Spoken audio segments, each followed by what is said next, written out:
The Battle of Montes Claros was fought on 17 June 1665, near Vila Viçosa, between Spanish and Portuguese as the last battle in the Portuguese Restoration War. It was a great Portuguese victory and is considered as one of the most important battles in the country's history. Prelude: the Spanish were determined to end Portuguese independence. The Marquis of Caracena had planned to march to occupy Lisbon, taking first Vila Viçosa, followed by Setúbal. The Portuguese were prepared and had foreseen such an attack. 3,500 men were moved from Trás-os-Montes in the north to Alentejo in the south.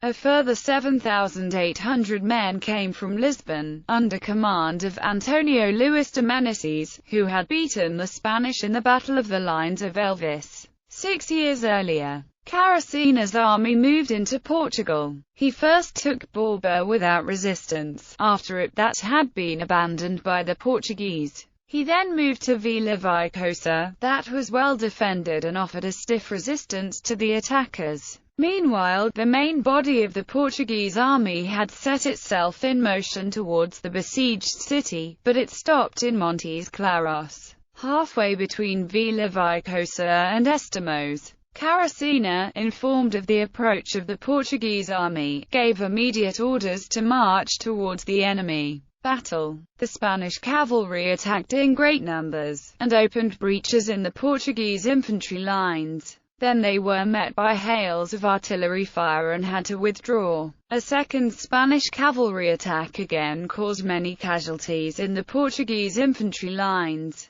but again they had to withdraw with considerable losses, due to artillery fire. The battle raged on and the fighting was extremely intense. The Count of Murtala, commander of the British contingent and military advisor, had his horse shot from underneath him. The Spanish had placed all their hopes on the cavalry charges and started to lose hope. After 7 hours of fighting, the Portuguese launched a counterattack. The Spanish army started to fall apart and fled in disorder towards Badajoz, leaving behind all their artillery and many dead, wounded and prisoners, the latter being 8 generals. Aftermath: this battle definitively secured the Portuguese independence from Spain. The Spanish did not attempt another invasion, and signed the Treaty of Lisbon 3 years later, recognizing Portugal's new ruling dynasty, the House of Braganza.